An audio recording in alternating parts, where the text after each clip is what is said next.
Hi everybody, and thank you for inviting me. I do feel a little bit of a fraud because I think you might be better off with the afternoon sessions at 5:30 with Sam Marshall, who is our community dietitian, who is way more experienced in the small print of all of this. But my background is I've been a GP in the area for about 25 years. I'm also the GP clinical lead for child and adolescent mental health. So I have been involved with eating disorders and child mental health and psychological and learning disability issues for about 8 years, in fact, probably 9 now. I also now stopped being a bog standard GP, and I work with the community eating disorders team, more specifically with anorexias and bulimics, but that is my background. So next slide, please. I'm sure you know all of this, but it doesn't hurt to have a little overview of how children's eating development occurs.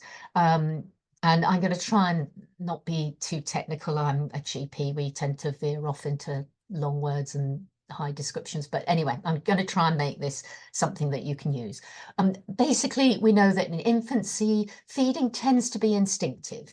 Each kid self-regulates. You sometimes have a child who is an enthusiastic eater. Some poor souls have a child who is very picky and hard to engage, even on the breast. And it's at this age in infancy also that we begin to learn about food and textures. I think this lovely picture sums it all up. We begin to experiment, and what we're provided with, we like or dislike. Toddler years, it becomes less hunger driven. And children begin to experiment. We know that our little darlings may have been eating something for months and then suddenly spit it out and will never eat it again. This is because they're beginning to control their environment. They get a fear of new things. Often they will be affected by flavors and textures.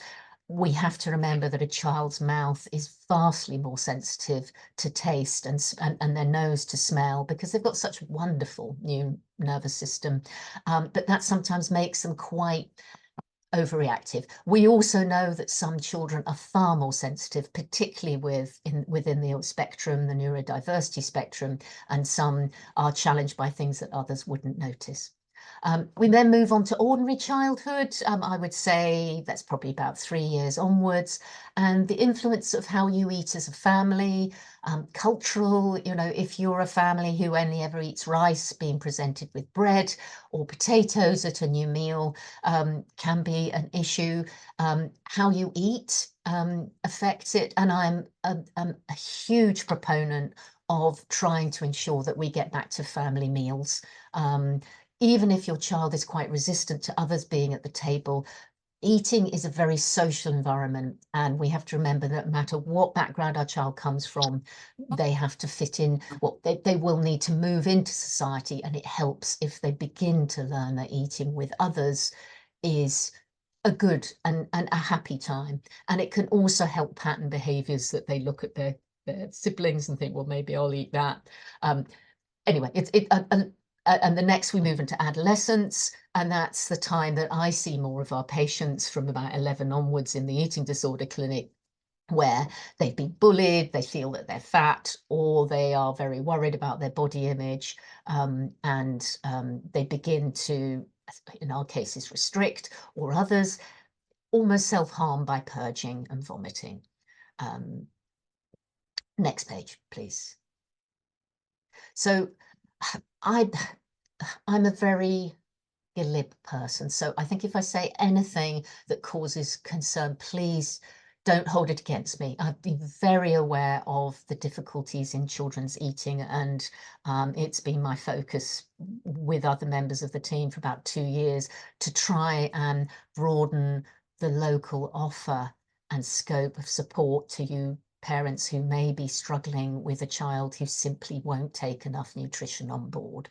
But sometimes what I say being maybe more simplistic, this is partly experiential. I'm lucky enough to have children who were very enthusiastic eaters and experimenters, still went through the toddler phases, but please, I do appreciate that some of you are having enormous difficulty. Don't hold anything I say against me. So today I'm trying to look at what is normal feeding. what can affect it, when to worry, what can you actually do. I think parents and schools have an enormous responsibility as well, and when to ask to help. So next slide. This is more technical. It's taken from a book on, I think, something you've probably all heard of, which is actually a bit of a buzzword, I think, in the learning disability community, which is ARFID, which is Avoidant Restrictive Food Intake Disorder. I work with psychiatrists and, you know, get 5 psychiatrists in a room and they won't come up with a definition for this. To me, it's children who are not growing because they are not taking in enough resources. I will debate the label, but we think it comes from about 3 areas. There are children who simply do not seem to be interested in eating. Sometimes this is just because they're really just not interested. It can be very distressing as a new parent if you're faced with this. Others are easily distracted. We know that ADHD children have a much higher incidence of ARFID or restricted eating. Some high arousal, you know, a noise or something will put them off and they won't concentrate and they'll move off. Others have no awareness that they're actually hungry, which fits with the low hunger drive. But even I've had children who, you know, thirst doesn't seem to register with them, and that's quite serious. And as parents, we have to help them move forward and become more aware of what they should be eating versus what their body tells them they should.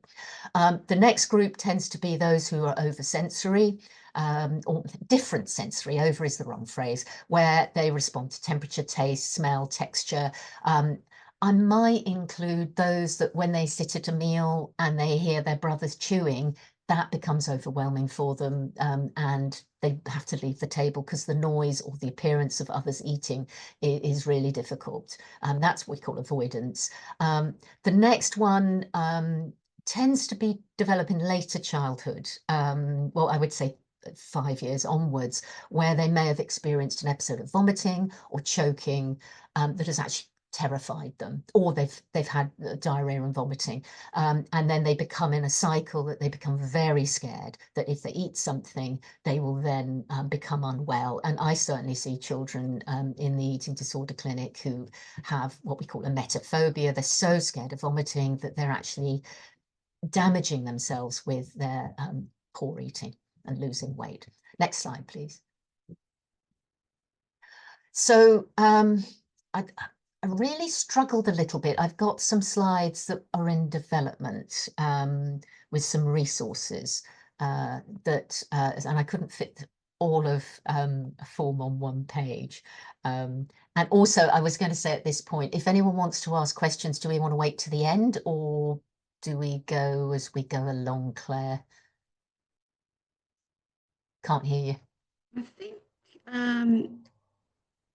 maybe wait. I mean, it's up to you how you want to work. Some people prefer to kind of go through it all and maybe have some questions at the end. How would you prefer it, Becky? I guess probably I'm on a roll now. I'll go through, but just to say I'm very, very happy to have any of this queried. So you probably have to write your questions down. So thank you. This is a slide which I think Sam will give you later. It's talking about the 5 food groups that children ought to eat. The green box is part of an assessment strategy that we're developing so that I would say to you that avoidant restrictive food intake actually impacting on a child's development. I've been a GP for 30 years and I've only seen it since I've moved into specialist services, but I know, and we know, that it's becoming vastly more common.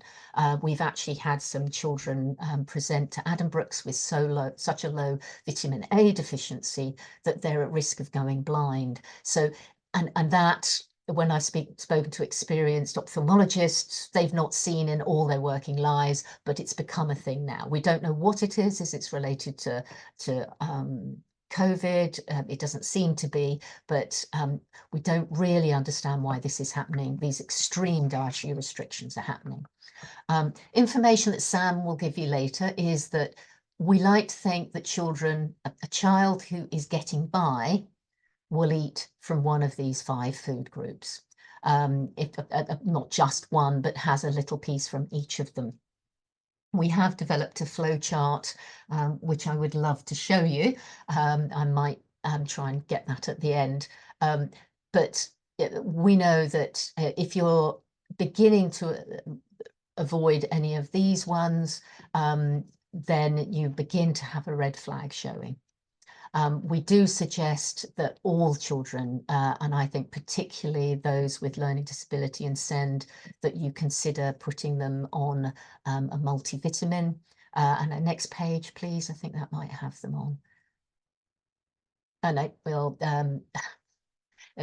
sorry, my slide's a little bit out of order, but we'd say it takes years to resolve. It takes years to actually get to where you are. Progress and improvement can be slow. There is hope. When I started looking into this 3 years ago, there was very little research, but the Americans now are looking at some therapies that work with you as a family and with the schools and the people, the social group around the child, to help begin to expose them to more, a broader breadth of eating. The problem is that we often, and yourselves, get in a cycle of fear. So we put pressure on our child to eat. And unfortunately, we know that with more neurodiverse children, that is the last thing you can do. In fact, I was reading last week that there is a study that shows that if parents nag you not to eat because you're putting on weight, you're more likely to increase in weight. And if you're nagged to eat because you need to gain, you're more likely to lose. So, and you may think, well, what am I going to do? What's this doctor telling me? So it's looking at making food fun, making food something enjoyable, part of your family environment, and to take your own fear out. And our job is to actually also make sure that you're not so scared, or you know when to go to the GP and ask for advice. My other job is to educate GPs, because we don't know about this. And our instinctive reaction is often send you to Sam Marshall, but she's got a 600-person waiting list. So our job is to educate, help GPs, and you know when you really should be worrying. So I think the main points are, if your child's losing weight or they're not growing as expecting, they're struggling to eat food at all, really that is a red flag. If you're not eating at all from foods in that Eat Well guide, which I'll point you towards later, or if you're eating 7 or less foods or missing an entire food group. Next page, please. So this is produced by one of our local dietitians, and I think it can be found on one of our websites I'll point you to. And particularly as I've been working with these children who are vitamin A deficient, if you can encourage your child to learn to take a vitamin supplement, there are all sorts available, or particularly on the right, there are the lovely chewable gummies, there are sprays, there are sprinkles. I wouldn't recommend the patches. We don't know how well they're absorbed. I've spoken to community paediatricians, and for those children who are so sensory, so flavour sensitive, they do say that there is available from Holland and Barrett some sprinkles for children that are tasteless. And I think melt into the food, and these can be added to the food. What I would encourage is that giving your child a few days of multivitamins once a month is not going to work. It needs to be on 4 days a week to get that level up and to stop these severe and significant harms happening. Next page, please. Actually, I will say with that, we are aware that some of you families are very limited in finance. I am going to try and talk to our ICB at releasing some form of very palatable mineral that can be prescribed. Given the budgetary restrictions at the moment, I'm hoping that will come through, but I'm working on it. So what is ARFID? It's a lot of people feel very upset about it.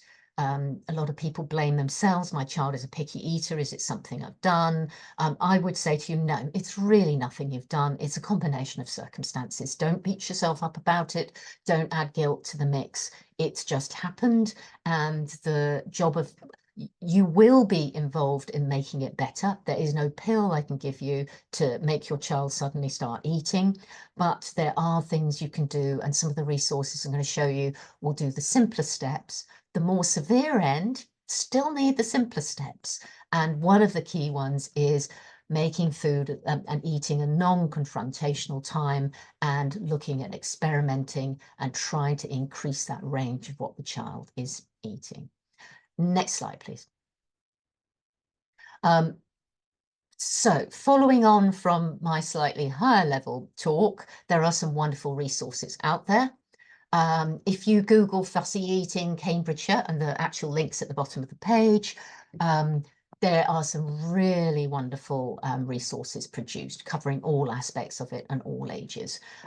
Sam Marshall, which if you show me the next page, please, is the lady shown there. She's done some video segments and some really helpful discussions about how to sort of begin to experiment and broaden what your child is eating.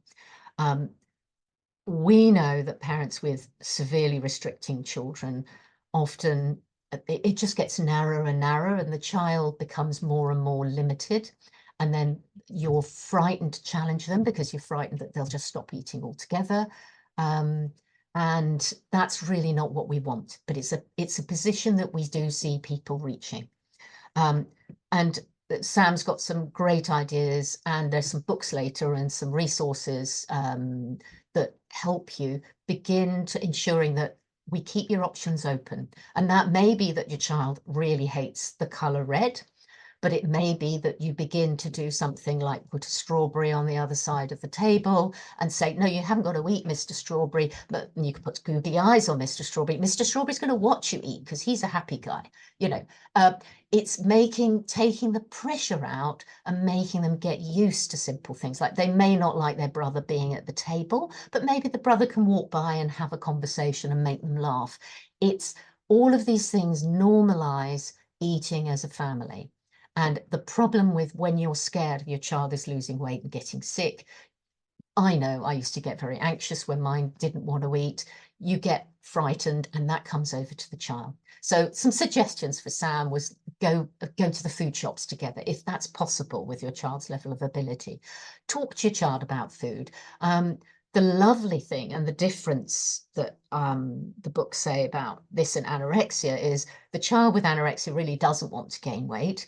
If you can persuade a child with restrictive eating that they want to be Superman, then they will often say, well, actually, I do want to get weight. I do want to be healthier. I do want to be better at school.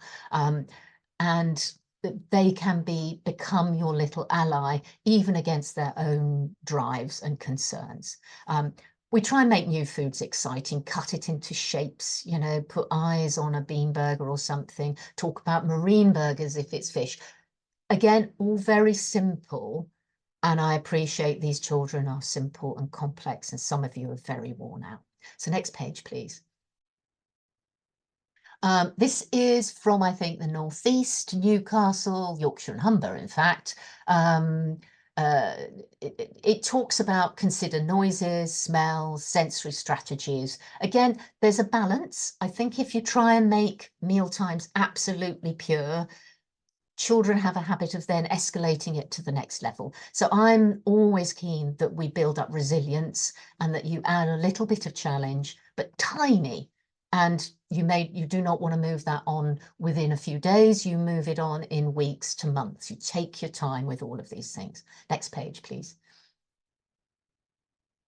There are all sorts of things that contribute to this. I think this slide probably should have been earlier in the data set, but we have seen some children who've got severe gastrointestinal problems, who've become dietary, very picky eaters, and who can blame them? You know, what you eat hurts. We still have to get that nourishment into them. And again, a child is more responsive to happiness and play than any other really drive, and then they don't tend to respond to your mum thinks you should eat, but they will respond to wanting to be Superman. Next page. So a little bit of summary of resources. There's some lovely books out there. There are lots of websites, I believe, and I'll put those on the next page. The BBC offer quite a bit of support for this kind of thing. They've actually done some really good resources. One of the ways they talk about, there's no one size fits all with these children. And one of the ways is doing the Little Explorers. If you've got a child who you're lucky enough is sort of interested in the world, then you can look at what's the origin, what's the makeup of food, what's it look like under a microscope, as that little boy in the picture. Others is food chaining, which is my suggestion of, you know, you have a food on the other side of the table with googly eyes on that's just watching you, and he doesn't hurt you, and he may be a bit distressing, but actually he's there. And then that means that when your child who's been eating pasta for months suddenly decides they don't like that flavor, you've got some alternative thing that they've got used to. It's preparing always for the future. This Picky Eaters Recovery book is probably for more mature people. And I find with eating disorders that often families have habits, and that's a social thing where you may not be particularly interested in food yourself. That can be difficult, but working together with your child, you can do some exploration as well. Next page. And that's a list of resources. If there's many educational sites for professionals and parents and schools. I think that's the last slide if you want to shut down. Oh, further eating. If you really want to read the nice guidelines, they're there. I wouldn't necessarily recommend it. There are some, there is a really very good book by an American called James Locke on the management of avoidant restricted food intake disorder. It's actually surprisingly easy reading, but for those who are more technical, I can send you a link. That's it, I think. Lovely, thank you, Becky. Some really interesting stuff there, actually. Has anybody got any questions, first of all? Directly for Becky right now. It's interesting, actually, Becky, that you've mentioned the yourself trying to get funding for the minerals and vitamins, prescription, because that would be absolutely fantastic, because we all know how expensive it is. I think I've been £12 I think for the Holland and Barrett, and you know it's tough, you know. Yeah, it absolutely is, isn't it? I mean, I have to get the liquid because my son won't have the sweets or anything like that, and I have to do it for a syringe because that's the only way to do it. And then it's been really hard, and it's expensive. Everybody's struggling anyway, and sometimes that will only be a priority, really, and a lot of people won't buy it because of the expense. So that would be absolutely fantastic. I'm sure everyone will agree with that. Yeah, and we are I'm working with our ICS dietitian, and we're trying to get a flow chart that we will send out to us ignorant GPs, because we're not used to this either, to when to worry. And I do have a flow chart. It wouldn't actually fit on a slide, but it was talking of, if your child is eating a good variety, they're very fussy, but you think they're getting from those 5 food groups, don't worry. But if they're losing weight or they're not going across, your GP will be able to tell, or your health visitor, whether they're going across centiles, you need to see someone. And then the GP can say, are they drinking enough? Are they able to take food in? You will have some children who can't chew, who can't swallow properly. Those are red flags. They need to be seen now. But then we get into, are they beginning to have signs of nutritional deficiency? And I would emphasize, if your child is beginning to bump into things in the dark, or they've got sore red eyes, you need to go to, and you're pretty sure it's not an allergy, and they have a very restricted diet and they're not eating their multivits, go and talk to a doctor and say vitamin A. They may not know themselves, and we've been surprised by these vitamin A children, and you need to be, and you can, giving them occasional multivits doesn't work. You need them regularly 4 days a week, I'm afraid, and that is costly. That's excellent. Anybody else got any questions? Come forward now. Hi there. I have a question. It's the same as what Longthorpe Primary School has put up on the chat. My daughter really struggles to eat her lunch in the time frame. So she comes out of school telling me that she's only eaten one item on her plate because it's too noisy. She doesn't have enough time. She doesn't want to miss out, obviously, on playing as well. So sometimes she will stop eating, even though she's hungry, to go out and play because her friends are finished. Is there anything that we can do maybe to help her to obviously eat a little bit quicker and not so slow? So this is I think this should be a national issue. I am very angry ever since my children are long grown, but I remember them being given 30 minutes to eat their dinner I think there were 2,000 children in their school, you know, in their senior school, obviously.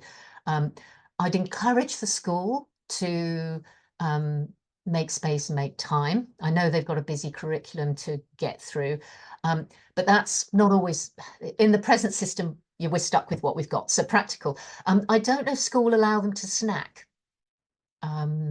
Whether it's worth giving them a little snack box and perhaps at break, say if you're lucky enough that they eat vegetables or fruit, that they have a little bit of fruit there. What we constantly tell our anorexic kids are those lovely little bars which have got tracker bars, obviously not with nuts and peanuts if there's a child with an allergy in the class, but there's some high density bars. You could perhaps, if you're skilled in the kitchen, look at making something that's got lots of protein in it, peanut butter. I'm obsessed with peanut butter, and but something that's high density carbohydrate, which will help their brain work, and something that's got a little bit of vitamin C if possible, and something that's high density protein that they could eat quickly. Those Baby Bells, those little cheese slices. But I appreciate it is a real problem. And if they don't like the environment, they're being bullied or teased. We know that even having a table where people are nice to you, where you can sit down, can be challenging for some kids. It is something that I am very worried about, and I think it's caused some of the eating issues. But snacks, asking the school if they mind, perhaps talking to the school and the other parents and saying, what can we do about to make food fun, and eat it not too quickly because we don't want them choking, but also making sure the other key, and that's something I see in the older children, and it's partly because we are very much more busy than we used to be as a society, is getting up and having breakfast, getting your child up and making sure that they've got a good breakfast before they go into school. And some of those breakfasts are fortified with multivitamins, and they may be chocolate-based cereals, but they might have multivitamins in as well. Does that help? It does, yeah. My child's school, they do have snack at break time, which is an item of fruit. But I send my daughter in with her own fruit because sometimes the fruit they supply is fruit that she won't eat. And they have on one occasion told me not to do that because then other children want the fruit that she's got, not the fruit they're supplying. But then I'm like, well, she doesn't eat oranges. So you supplying oranges isn't going to help her. So I'm sending her in with a banana because she eats bananas. If another child wants a banana, then maybe their parents should bring it in. I don't know. But yeah, so they have said on an occasion, but I still send her in with it anyway and tell her just to eat it. I feel your Sure she eats pain. enough. I do. In my day, I could send them in with a sandwich or whatever and a chocolate biscuit. And I know that I've got colleagues who've been told you can't have a chocolate biscuit at school. I think we need actually probably even nationally a look at actually how we are supporting lunch times at school. I think education around food is so important, and I think that includes the social side of things, being able to sit down with other people, eat in peace, enjoy it, and have the time, and also eat what you want to eat within reason. But yeah, I feel your pain. It is very hard, and unfortunately the schools are under pressure too, so I'm not just nagging them. I know some schools do have like a policy where they can go in 5-10 minutes earlier. Is it worth asking them, you know, if they can do that? It might be worthwhile, I don't know, depending on the school, just so they can get theirs in. I think quicker time. nourishment is key. You're more likely to be able to, we know that children who have breakfast and eat well concentrate better, do better academically, they grow and become more fulfilled adults. So yeah, you may have to get several mums together. It is very hard as a lone parent. And I don't have influence on this, but absolutely support your concerns.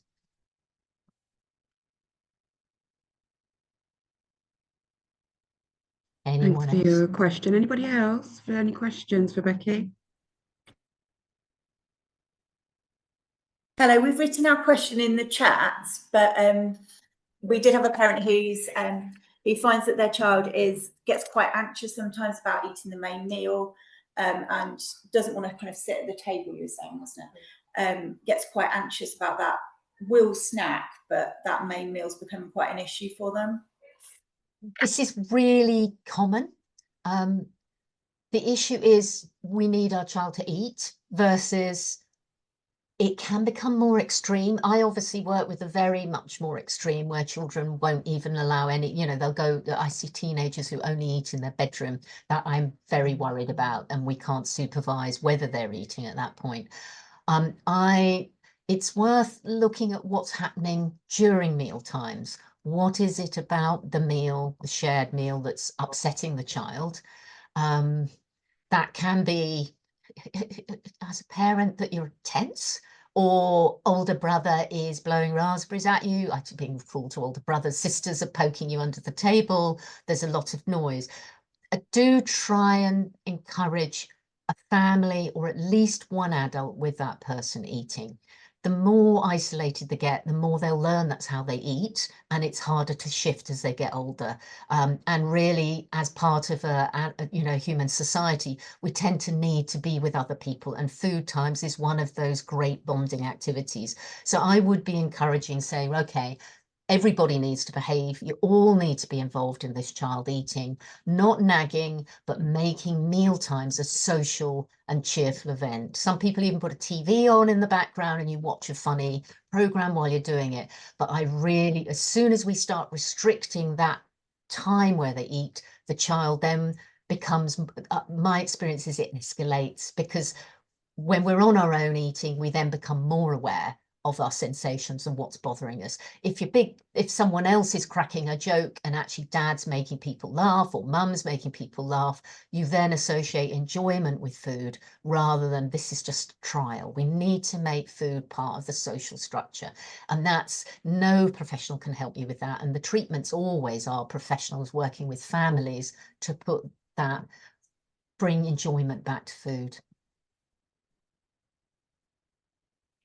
Again, it's very easy for me to say, I know this, but it is what the science, the few studies that have happened have shown that families being there and playing with food and trying to make it more social. If they have to have headphones on, that's a bit isolating, but actually trying to make sure that they're there and they begin to think, well, I'm missing out on something because they're all laughing around me. I do know that some tables become a battlefield. And if one of your if your marriage is in difficulty, if you're fighting over the table, kids will pick up on that. I'm not sure what you do then, but you try and reach a peaceful place and say, for the sake of the child, let's make food and sharing. And actually, I think the whole family would benefit, a time that's peaceful and enjoyable. But it's easy to say and hard to put in place.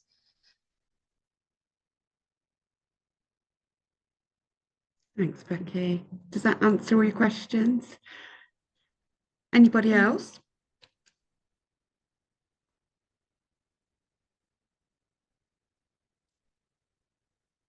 No other questions.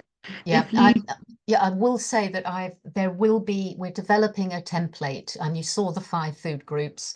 We're locally trying to develop a template that I will send out to Family Voice and PINS, where you can have a look at and get an awareness of, is my child just a picky eater or are they becoming malnourished?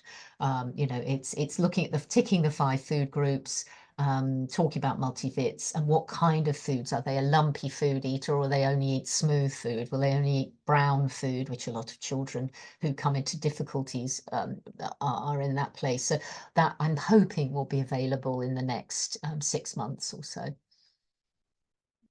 That's brilliant, Becky. Thank you so much. That's been amazing. And if anybody that's listening that thinks of a question later on, pop it in the chat and we can get questions answered later on. So just give anybody any other opportunities, any other questions?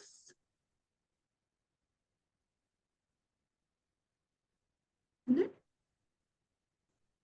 Okay, that's absolutely brilliant. Thank you so much, Becky. Really, really insightful. Thank you. All right. Bye-bye, everybody. Bye.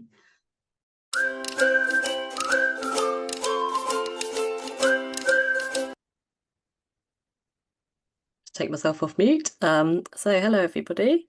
I guess I don't there's a copy of the slides available. I think Liz, did you say that they were all loaded up?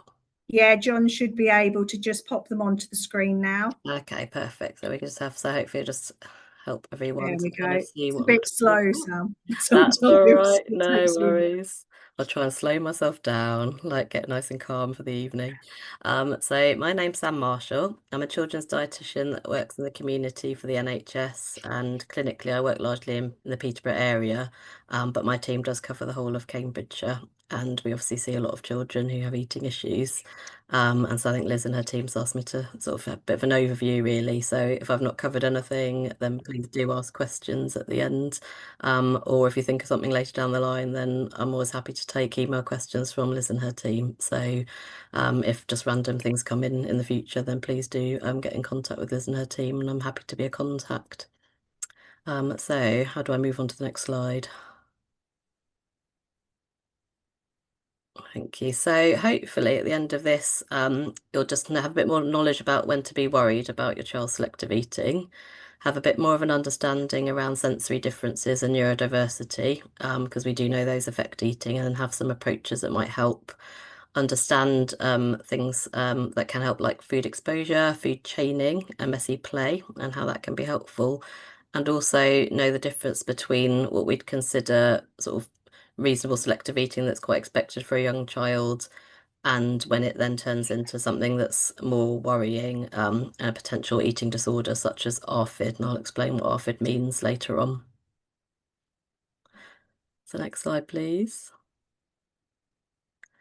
So I guess it gives us a question of why do we have this problem in the first place? And so we do know that children generally, as a normal part of development, will go through a picky stage. Generally, I don't know if anyone who's had kids will know that you wean them, and often the initial stages of weaning might go quite well. And then when they reach somewhere between a year and 18 months of age, they suddenly just start getting very fussy. They learn the word no.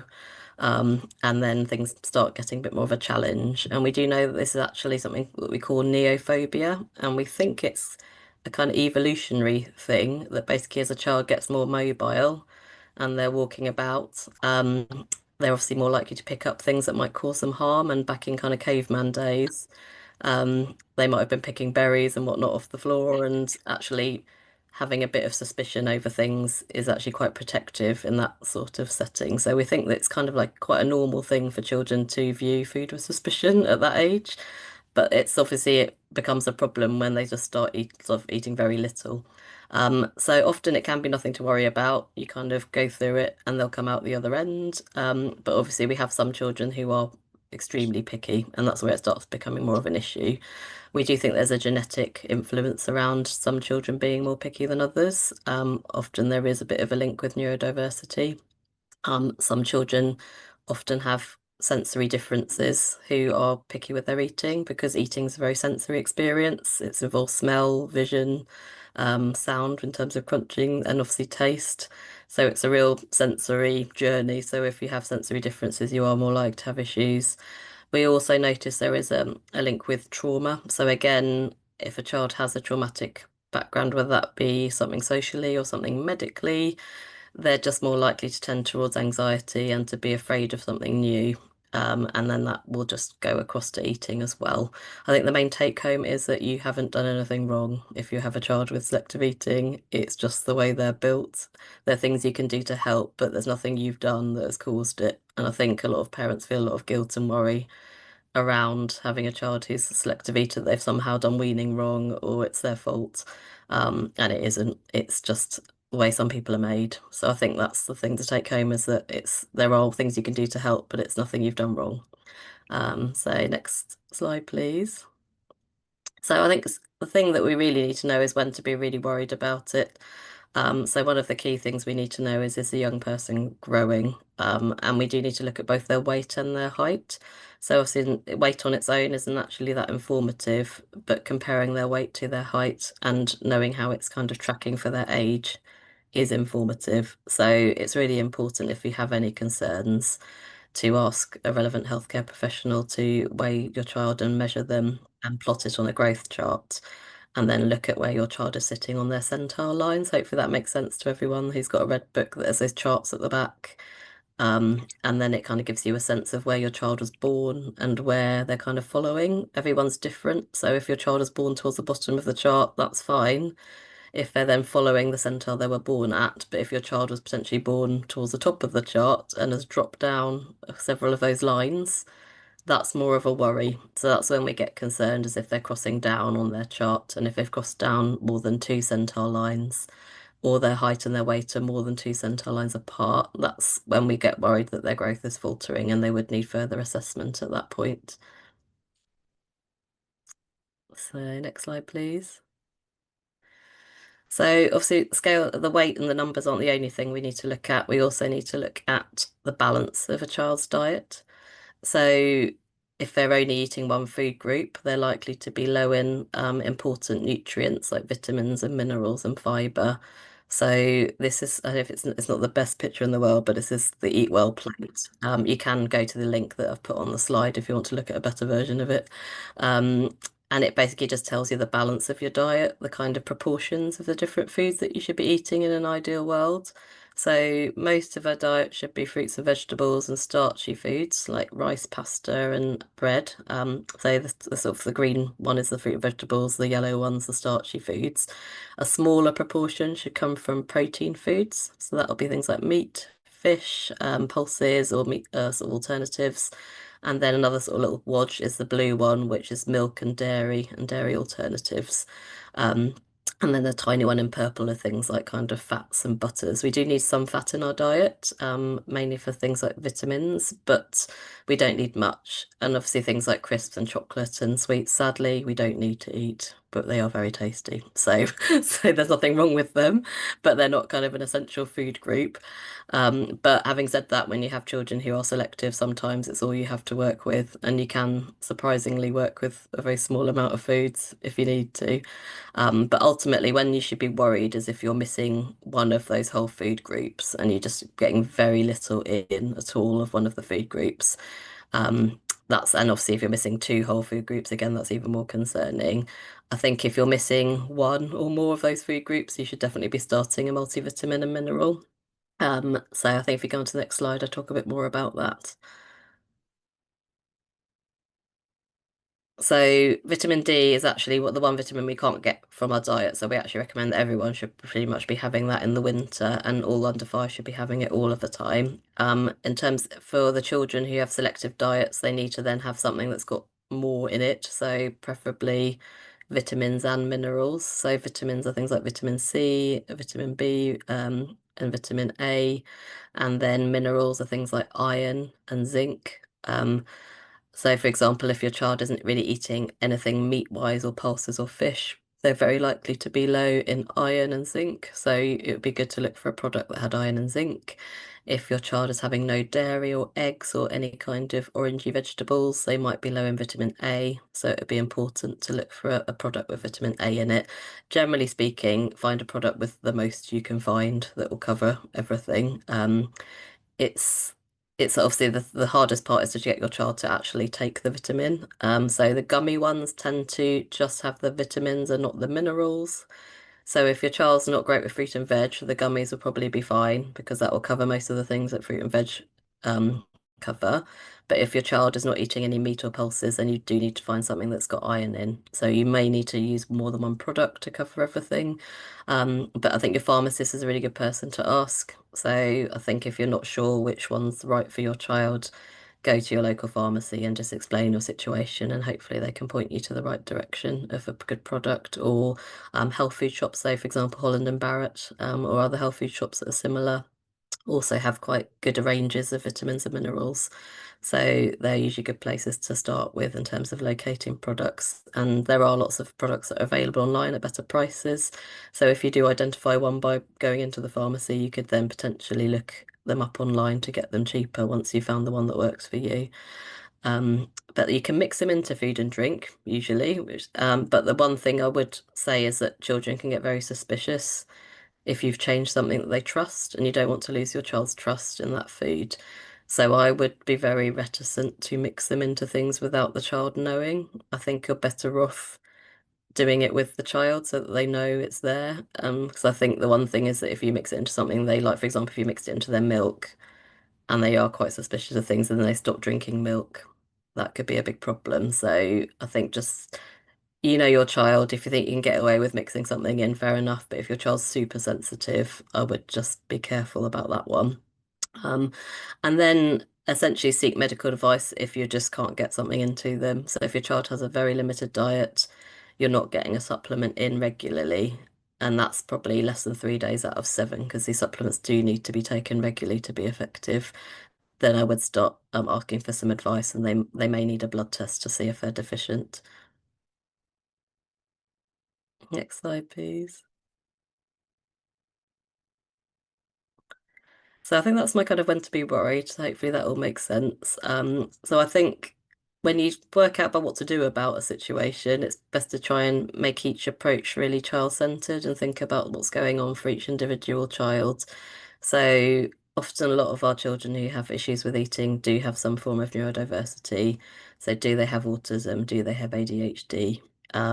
It's just good to know that, because then you can have that approach sort of with that awareness and to tailor the right thing for them. Does your child have sensory needs? If they've got a sensory sensitivity, then again, there's approaches that work well for that. Is there any kind of mental health or trauma? So again, knowing what's gone on in a child's background is just going to help you tailor your approach. Again, next slide, please.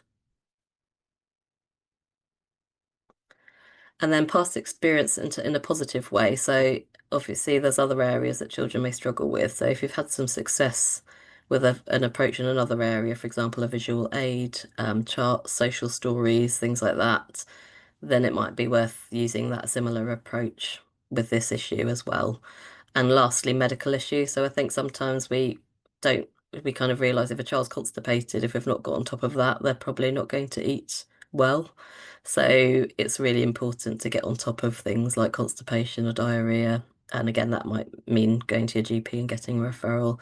And also conversely, if your child has got iron deficiency anemia, for example, one of the side effects of that is to have a loss of appetite. So it's a bit of a vicious circle where your child won't eat well because they've got anemia, and then they get anemia because they won't eat well. So that's where supplementation comes in, and the importance of trying to get that supplement in to try and boost them up. So again, it may be talking to your GP and getting onwards referrals as needed. So I think that's next slide, please. So if your child is on the autistic spectrum or has some other learning disability, I think sometimes people write, so, oh, they've got autism, there's nothing we can do. I think changing behaviour is going to be difficult, but it's definitely still possible. So I think it's really important not to write anyone off. And the approaches will work, but it probably just will take longer to get that change. And I think it's just important to be really child-led and adapt your approach to make them comfortable. So a lot of our kind of rules that we have socially around meal times might just have to change. They might not be able to sit down at the table. We might just have to accept that they might just need to wander around with their food, or they might need to sit with their food in a different place. For example, sort of the kitchen table might be where the food's been cooked, and there might be a lot of smells, and there may be a lot of sensory burden for the child if you ask them to eat there. Whereas if they eat somewhere where there's no smells, they might eat much better. And in a school setting, again, The dining hall in most schools is a very noisy, chaotic place that for a child with any kind of sensory difference is going to be a challenge. So again, it's how can we reduce the sensory burden? Ultimately, does that child just need to eat somewhere else, or do they need their ear defenders when they go to eat? That's just sort of having that sort of thoughts that actually mealtimes will be impacted by other factors other than the food itself. Again, using social stories so children know when to expect a mealtime, what food they might expect, or a menu board or something like that, just so that there's that routine, and there's no surprises. And I think managing your expectations is a big one. I think I wish I had a magic wand to address selective eating with children that would make it go away very quickly, but realistically, it will take a long time to make any change. So I think the main thing to do is just to get your child safe, make sure they're getting enough calories in to grow, a vitamin and mineral to cover anything they're not able to eat, and then you can kind of relax. And then just when they do suddenly pick something up and try it, you can really celebrate that progress and see how far you've come. So I think it's strap yourself in for a long haul, but it can be done. I think it's the message there. So next slide, please.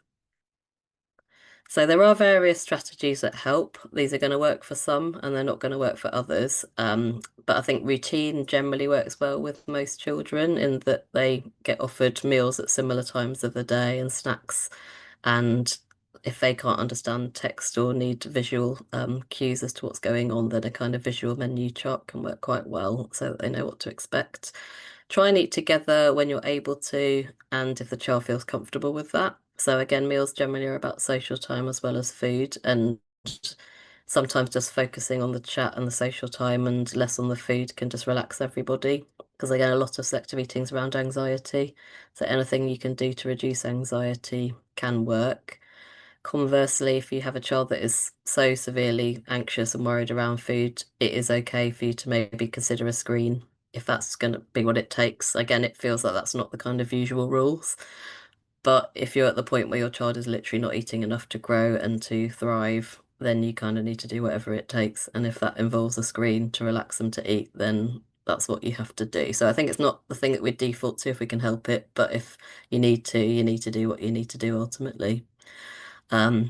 Division of responsibility is a concept where you kind of decide what's on the table, but the child is going to decide in what way they eat it. So that's essentially where you choose the meal, but if your child decides they're not going to eat it, you can't force them. And that kind of links into the family style meals where you basically put the food in the middle of the table and give your child an empty plate, and then you let them kind of help themselves to put things onto their plate. And the other concept can be that you have 2 or 3 plates, so you can kind of have their safe foods on, well, or accepted foods, if you like, on the plate that's in front of them, and then maybe have some explorer foods on other plates, which so some children will just be put off everything if you put something they don't like on the same plate as the food that they do like. So again, it's kind of letting them have a bit of control, because I think a lot of children don't have much control in their lives, and food is something they can control. So if you give them a bit of control back, then sometimes that can help. And the other thing is about time. So ultimately, they're going to eat what they're going to eat in about 20 to 30 minutes. And generally speaking, dragging a meal on much beyond that's just going to end up with it being a bit stressful for everyone. So if you're worried your child hasn't eaten well, you could then maybe put in some more snacks and go for more of a little and often approach.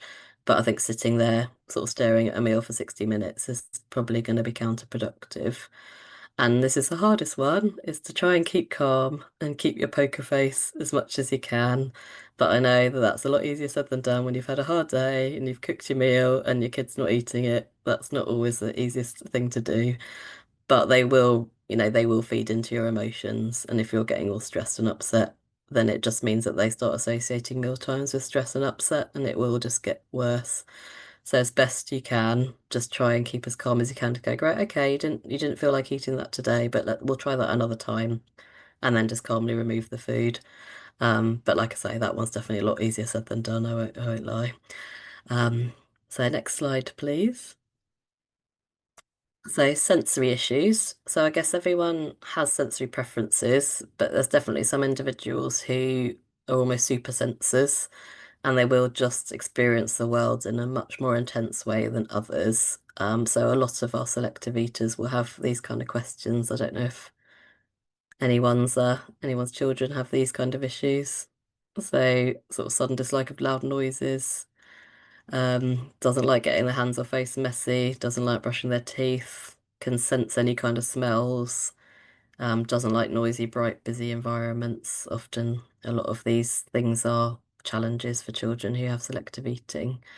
So next slide, please. So one thing we can do if we know we've got a sort of sensory issue is something called and just anxiety around food is a kind of food exposure technique. So essentially they're not going to eat it if they can't even be near it. So you just get them just playing with it on a plate. So you can do either messy play away from a mealtime or just have it on a plate and then let them kind of prod it with a fork maybe to start with, and then they might want to touch it with their hand. Then that would get to the point where they might be able to pick it up and sniff it. And then you might get to the point where they'll sort of actually kind of bring it nearer to their mouth, potentially with utensils, like maybe get it on a fork and put it near their face. And then you get to step 4, which is when they'll actually lick it. Step 5 is where they'll bite and nibble it, and then you're finally only at step 6 where they actually chew it and swallow it. So again, this can, you can be there for quite a while before you get to step 6. But the idea is that they are literally, if someone's literally terrified of something, you are just going to have to take it slow. And it could take you sort of 10 to 20 exposures or more of doing this kind of work before you'll get to the point where they'll accept it. And sometimes they surprise you and they will literally just go straight to step 6 and grab it and give it a bite. Kids are very unpredictable. But I think the key is to be child-led, so you don't push them down this faster than they're willing to go. So you just suggest things, but in a very gentle way. Next slide, please. And then sort of a similar concept is food chaining, which is a way of moving children on to a wider range of foods based on sort of textures and things they already like. And again, the idea is that if they feel safe with a certain type of food, they're more likely to accept something that's similar, and it kind of builds up their confidence slowly. If you move on to the next slide, I can give you a bit of an example. So, for example, if your child only eats fries from a certain fast food restaurant, you can maybe visit a different fast food restaurant, see what their fries are like. If they're cool with that, you could then maybe do a home-cooked packet of French fries, like a sort of freeze from the freezer. You could then maybe try different potato-shaped things. You then may be able to get onto roast potatoes, and then finally you might manage boiled potatoes. But again, this could take weeks, months, potentially years. But again, it's that rather than going from fries to a tomato, you've got more chance of doing this kind of thing than you are introducing something that's very, very different to the foods they like.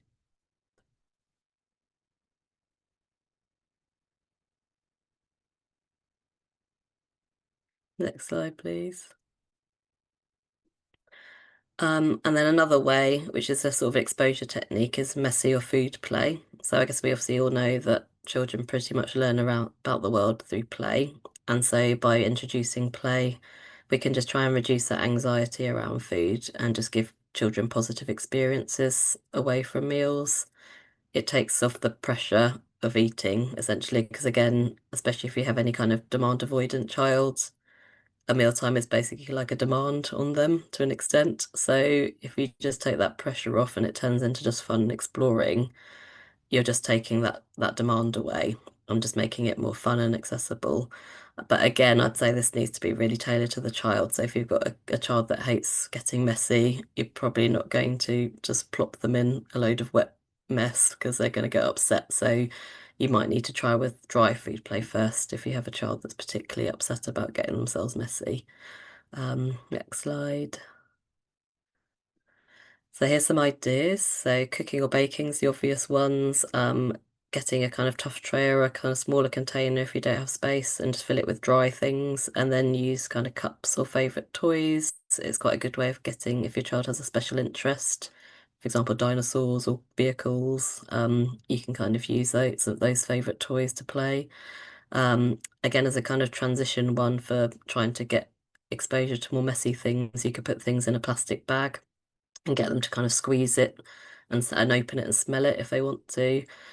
It's getting a bit messier. You can do finger painting with different sauces, ice cream, cream cheese, or fruit purees. and making up prints with cut up vegetables. And then the messier end is sort of playing with wet noodles and pasta, getting children to do sorting games where you could put different colours of vegetables and get them to sort the yellow, orange, and green. Or playing with kind of mousse and hundreds of thousands and sprinkles. So there's loads you can do, but obviously the downside is that it's going to cause a mess. So yeah, so I think it's worth it, but I also know that everyone's busy and it's hard to find the time. But when you do have time at the weekend or on a quieter day in the holidays, then these are quite good things to try with your child. Next slide, please. And we've actually done some resources that are now on our website, the links at the end of the presentation. We've co-produced some really good videos with a little boy called Logan who is autistic and his amazing mum Brit. So we kind of co-produced these right from the start. So we've chosen messy play setups. Logan got into our little makeshift studio and explored everything. And he had a great time, bless him. So, and Brit's also got her own lived experience, but she also has professional experience as an emotional regulation coach. So she's also got some really great supporting videos for parents and carers just around managing your emotions around things like messy play and other aspects of looking after a young person who is neurodiverse. So I encourage you to go and have a look at them because, yeah, Britt and Logan are amazing. So please do take a look on our website under selective eating if you want to look at more. And I think we're nearly getting to the end and I could take some questions. So next slide. I think we're just going to touch on ARFID. So ARFID stands for Avoidant Restrictive Food Intake Disorder. And it's actually a diagnosable mental health disorder. So to be officially diagnosed, it's generally the mental health teams that will make the official diagnosis, but it can be diagnosed by a paediatrician with relevant experience. But it's not as sort of different to the other eating disorders. It's not really around body image or trying to lose weight. It's generally just a pure, just phobia of food, like to the point where someone just can't eat enough to meet their nutritional needs because they're so worried about eating. So we don't really understand why someone develops ARFID, but we do know there are some quite clear links between neurodiversity. And we also know there's issues in sort of crossover with sensory differences and also any kind of previous aversive experiences around eating. So, for example, if someone had a really difficult vomiting or choking episode early in life, they might just develop a kind of fear and anxiety of eating. So there's sort of different domains. I guess there's a kind of appetite domain where someone just doesn't feel that they're hungry. They just don't feel hunger. There's a kind of sensory domain where the sensory aspects of food are just so overwhelming they can't cope. And then there's a kind of aversive fear of eating domain. And someone with ARFID could actually have all of those things or just some of them. But it can be diagnosed from a very young age. So I think that there's no kind of lower limit, I suppose, for a child. But if they're eating, then in theory they can be diagnosed. But most commonly, the mental health services only tend to give input to children that are a bit older because they feel that older children are the only ones that kind of manage a therapeutic approach, as most of the evidence base around the approaches around cognitive behavioral therapy kind of things. With younger children, the approach is generally the kind of things I've just told you, so the exposure therapy and the sensory work. So at the moment in Cambridgeshire, unfortunately, there is no specialist ARFID service, which is, I know, a real frustration for a lot of parents and for us as professionals. We hope that maybe there will be at some point, but in the meantime, I think a lot of the children can be just looked after. If they're pre-ARFID, then we can do a lot of the work that I've talked about. And if you are really worried, then my service, the dietetic service, will at least work to keep your child nutritionally safe. So if your child is losing weight, not growing in height, has a clear nutritional deficiency, then my team will at least keep your child nutritionally safe and work towards doing that. But we're obviously not a psychologist, so we can't do the therapy side of it. But at least we have services to kind of keep your children safe, which is the main thing. But yeah, I know it's a bit of a postcode lottery with ARFID at the moment in the country. So next slide, please. So these are our contacts. So if you do just have a random query, then please feel free to contact us. Our website with the Messy Play videos is that first link that I've put on.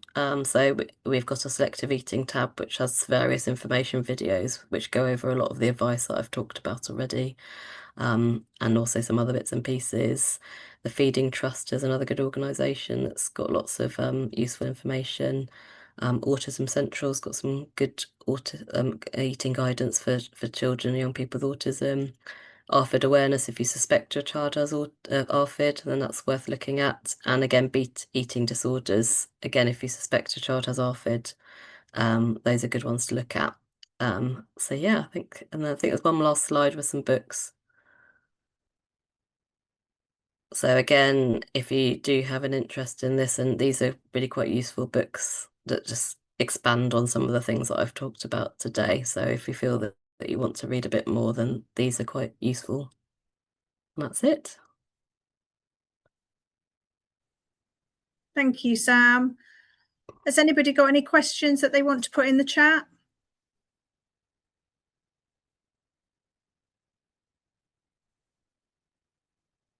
No, I've got a question, Sam.